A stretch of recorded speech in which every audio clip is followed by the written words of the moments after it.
दोस्तों, हमारे हाथ में अगर पैसा नहीं होता है तो हमारी लाइफ बहुत ही ज्यादा डिफिकल्ट हो जाती है।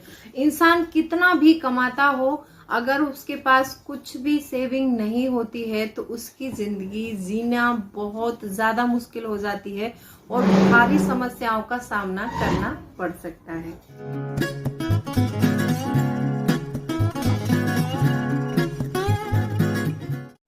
Hello friends, welcome back to my channel. कैसे हैं आप लोग? आई होप आप बहुत अच्छे होंगे और सेहतमंद होंगे और आप लगातार मेरी वीडियो के साथ भी बने हुए होंगे।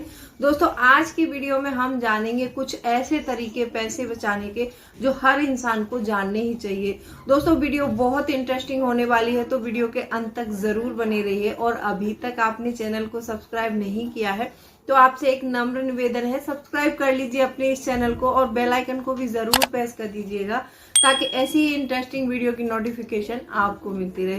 तो चलिए स्टार्ट करते हैं वीडियो को। दोस्तों, सबसे पहला पॉइंट है कि आपको अपनी इनकम का पता करना होगा।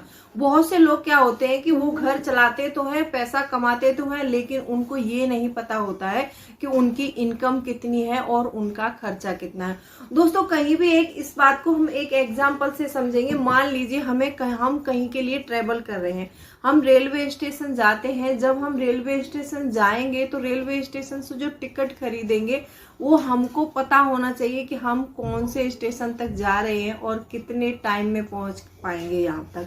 तो हम पहले ऐसा करते हैं। ऐसा तो नहीं होता कि हम सीधा ट्रेन में चढ़ जाते हैं और कहीं भी उतार देगी तो वहीं उतर जाएंगे। जिन लोगों का ये हाल होता है घर में, उन लोगों के पास अक्सर कोई सेविंग नहीं हो पाती है।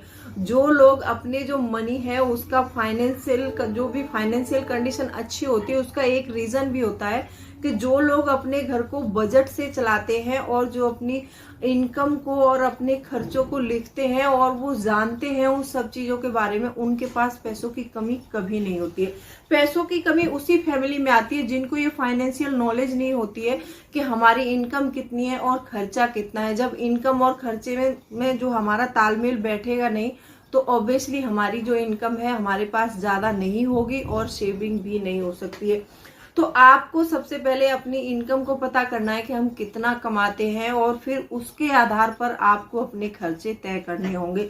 अगर ये एक काम आप कर लेते हो तो सबसे पहला पॉइंट यहाँ से क्लियर हो जाएगा कि आप अपने पैसे जरूर बचा सकते हैं।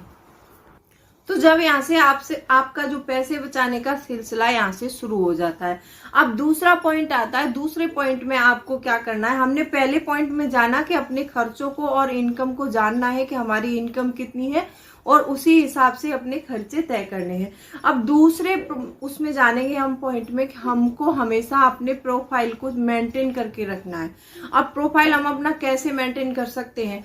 बहुत से लोग ऐसे होते हैं कि जिनकी पेमेंट हर साल इंक्रीजमेंट होती है। जैसे ही इंक्रीजमेंट होती है तो वो लोग क्या करते हैं कि सबसे पहले अपने खर्चों की प्लानिंग करके रखते हैं कि हमारा पेमेंट बढ़ जाएगा तो हम एक अच्छा अपार्टमेंट ले लेंगे या ये पुरानी कार को बेच के हम नई कार ले लेंगे या नई बाइक ले लेंगे। तो आपको ऐसा नहीं करना है। जब भी आपके पेमेंट में इंक्रीजमेंट होता है तो हर साल अपने लाइफ स्टाइल को मेंटेन करके रखना है।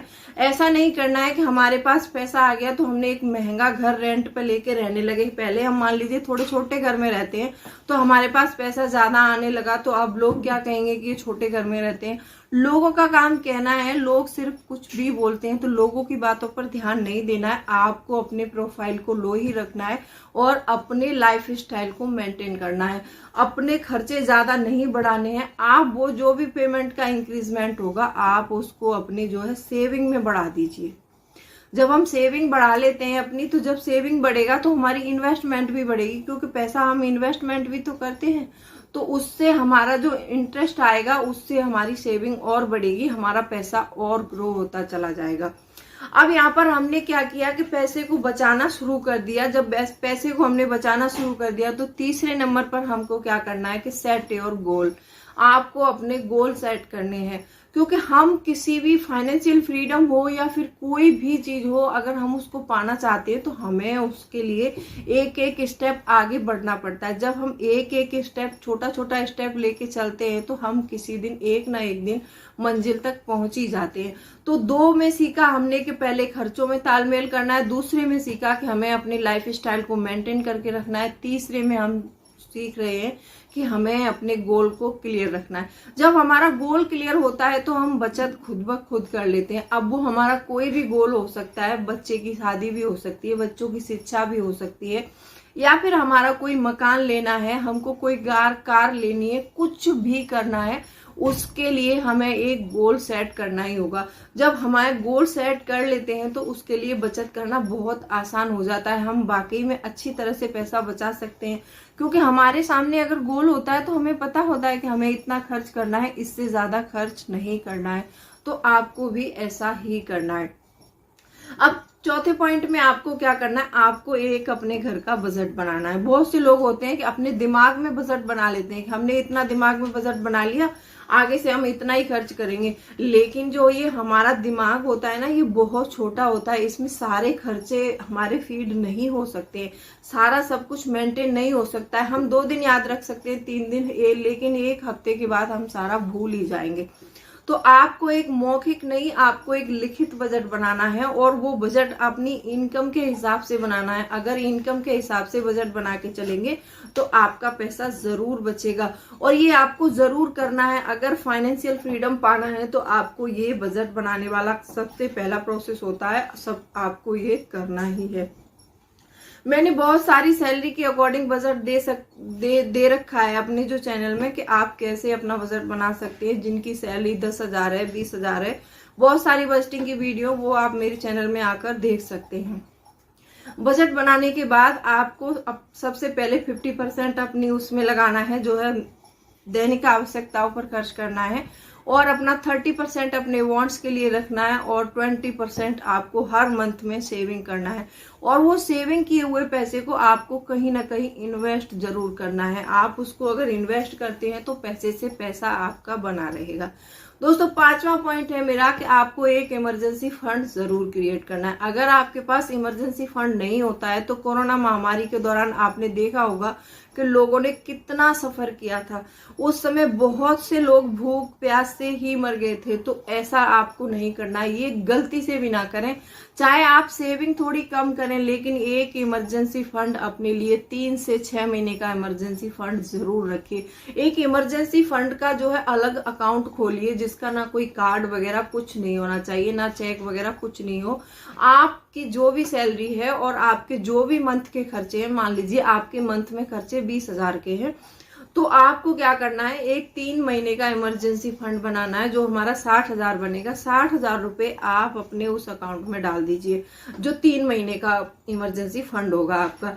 अगर मान लीजिए कोई भी ऐसी आपदा आ जाती है, लॉकडाउन लग जाता है, या फिर आपकी तबीयत खराब हो जाती है, आप मतलब कोई भी रीजन हो सकता है, या फिर घर में कोई बीमार हो जाता है, या फिर कोई भी आकस्मिक घटना हो जाती है, तो उसके लिए वो इमरजेंसी फंड बनाना बहुत जरूरी है। मान लीजिए आप 2 या 3 महीने काम नहीं कर पा रहे, तो भी आपका खर्च उससे चलता रहेगा। अगर आपके पास इमरजेंसी फंड होगा तो कोई दिक्कत नहीं आएगी। अगर आपके पास इमरजेंसी फंड नहीं होता है तो बहुत सारी दिक्कतों का सामना करना पड़ता है। फिर आपको कर्जा लेना पड़ेगा, किसी रिलेशन वाले से मांगना पड़ेगा। आजकल आपको पता है, रिलेटिव अगर पैसा देता है तो वो एहसान भी इतना करता है हमारे ऊपर कि पूछो ही मत। कुछ दिनों के बाद बात होनी बंद हो जाएगी, और बहुत सारे मतलब पैसे से बहुत सारे रिश्ते खराब हो जाते हैं। तो इसीलिए आपको किसी से भी पैसे मांगने की जरूरत नहीं पड़ेगी अगर आपके पास इमरजेंसी फंड होगा। दोस्तों, ये मेरे कुछ 5 पॉइंट्स थे। इनमें से कौन सा पॉइंट आपको पसंद आया तो कमेंट करके जरूर बताएं। और अभी तक आपने चैनल को सब्सक्राइब नहीं किया है तो सब्सक्राइब कर लीजिए अपने इस चैनल को, और बेल आइकन को भी जरूर प्रेस कर दीजिएगा, ताकि ऐसी इंटरेस्टिंग वीडियो की नोटिफिकेशन आपको मिलती रहे। चलिए, मिलती हूँ अगले वीडियो में, तब तक के लिए bye bye. Thanks for watching.